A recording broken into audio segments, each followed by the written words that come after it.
Yo crecí en Tlalnepantla, aunque nací en el Distrito Federal, en la Guerrero, en la clínica La Prensa de la colonia Guerrero. A los 5 años me trajeron a la unidad del Seguro Social en Tequesquinagua. Ser una zona industrial poderosísima. Mi tío trabajaba en acero solar y allá había cualquier cantidad de fábricas, la vidriera Los Reyes, no sé qué, silicatos donde se produce el vidrio, aceros nacionales. No, era una zona fabril importantísima, poderosísima. Naucalpan ni se diga, aquí estaba la Ford. Te seguías, estaba Guanos y Fertilizantes, que era una empresa pública, estaban las llanteras, Aztecatepec, zonas industriales, todo esto muy poderosas, una estructura muy importante. Se me olvidó decirlo hoy en la rueda de prensa, porque fue muy exitoso en su momento el modelo de sustitución de importaciones en nuestro país. Nosotros desarrollamos fíjense cómo es la vida, cuando el general Lázaro Cárdenas expropia el petróleo, las empresas petroleras extranjeras nos bloquean, nos embargan, nos roban el petróleo que exportábamos, y entonces nuestro gobierno decide canalizarlo a la actividad económica interna, y entonces se genera un proceso poderosísimo de industrialización.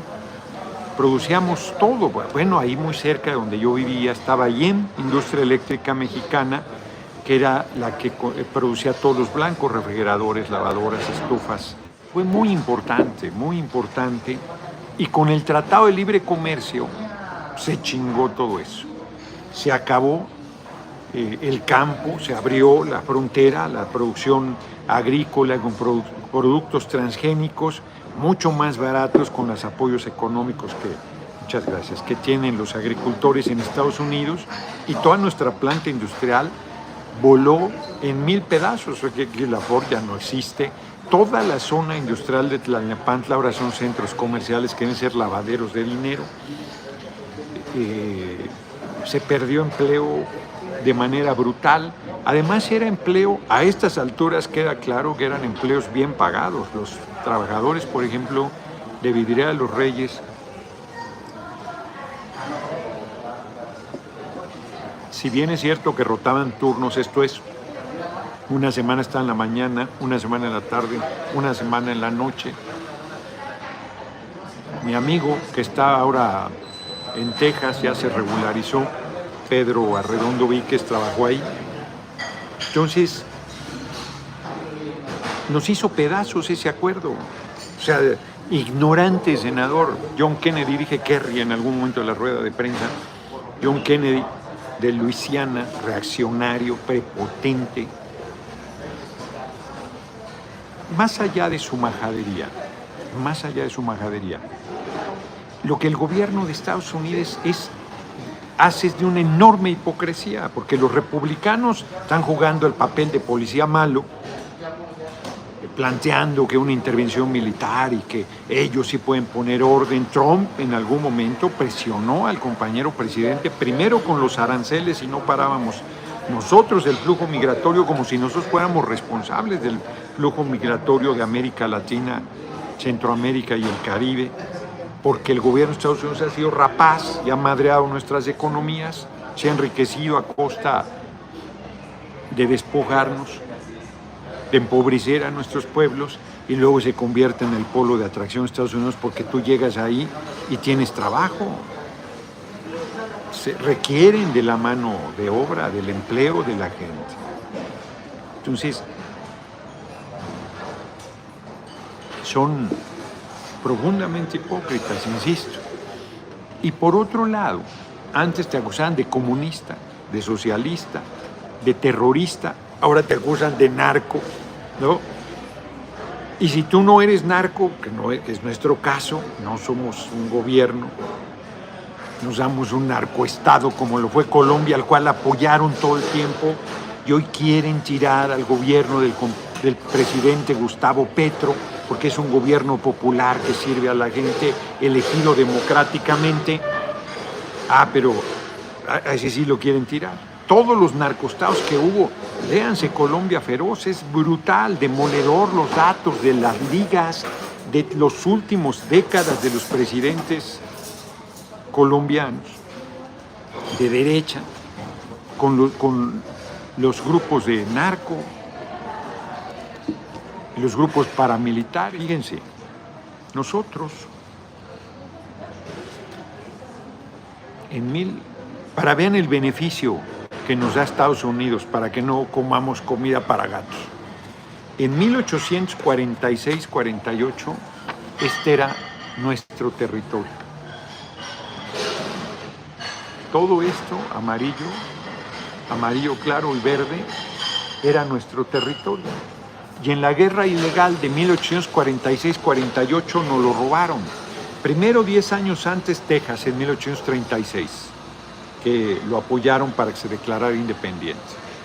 Y luego, todo esto, en 1846-48, 60% del territorio.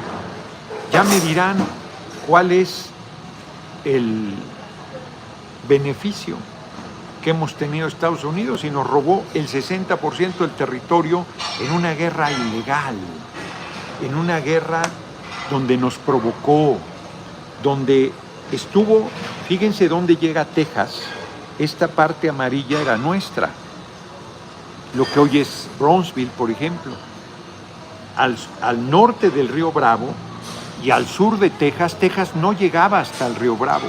Aquí vean, esta parte, esta tripita amarilla, era México, y está entre Texas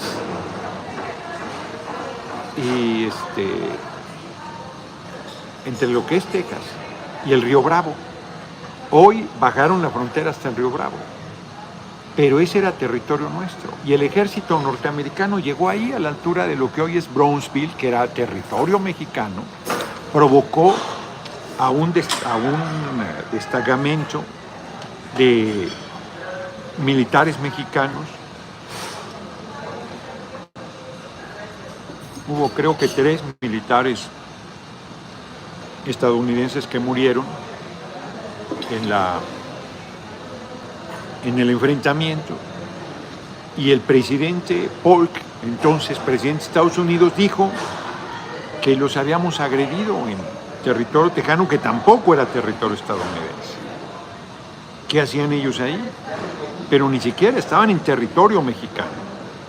Y con ese pretexto, el único diputado que preguntó la ubicación exacta porque sabía que estaba mintiendo Polk fue Abraham Lincoln. Nos invaden, nos roban 60% del territorio. Gracias, senador Kennedy. No, hombre, si no estaríamos comiendo comida para gatos. Muchas gracias por quitarnos California, Texas, todo lo que han sacado de petróleo de Texas, de oro de California. Es el estado económicamente más poderoso de la Unión Americana. No, hombre, muchas gracias por hacernos el favor de robarnos 60% del territorio. Qué amables. El siguiente acuerdo importante fue en 1868. Ya con nuestro gobierno restablecido, ya se había derrotado al imperio de Maximiliano.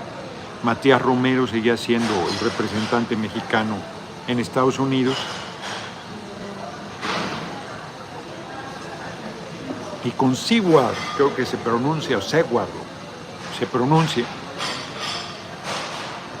se hizo un acuerdo de reclamos mutuos. Entonces se hizo el acuerdo por reclamaciones mutuas, pues no respetaron ni siquiera el Tratado de Guadalupe Hidalgo, que era totalmente desventajoso. Todos los mexicanos que quedaron en lo que era territorio mexicano a vivir debieron haberse respetados, son despojados, atropellados, por supuesto tratados con racismo, o sea, hicieron chingadera y media. Hay mexicanos en Estados Unidos que son más antiguas sus familias, sus raíces, que los estadounidenses, porque ellos estaban ahí antes de que nos robaran el 60% del territorio. Para que se vayan ubicando, empezando por el senador Kennedy. Lástima de apellido. Tampoco eran unos angelitos. Entonces en 1868 se firma un acuerdo bilateral, no se llega a ningún lado, estábamos muy lastimados económicamente, no se llegó a ningún acuerdo puntual de una comisión binacional de reparación de reclamos, y hasta que tiraron a Porfirio Díaz, Francisco León de la Barra y Quijano, presidente provisional, avanzó, luego lo retomó el presidente Francisco I. Madero González, se llegó hasta una legislación, y ya que iba a empezar a hacerse la revisión de los casos, lo asesinaron por un complot, un golpe de Estado armado en la Embajada de Estados Unidos, porque el presidente Madero quería que pagaran 20 centavos por tonelada de petróleo exportado las empresas estadounidenses. Muchas gracias, senador Kennedy. Muchas gracias por haber asesinado al presidente Madero y haber cortado de tajo la posibilidad de un proceso democrático desde hace más de 100 años, con el más demócrata de los presidentes que hemos tenido. Luego Venustiano Carranza Garza. Me gusta este autor porque pone los apellidos maternos. Me gusta.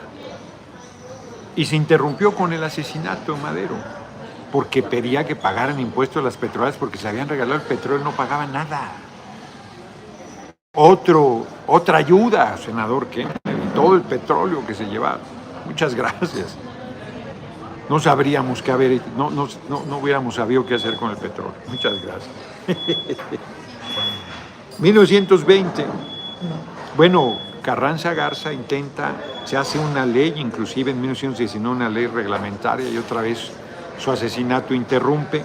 En 1900 la Huerta intenta, en 1920 no se logra avanzar, solo estuvo 6 meses, y Obregón, para él era importantísimo el reconocimiento.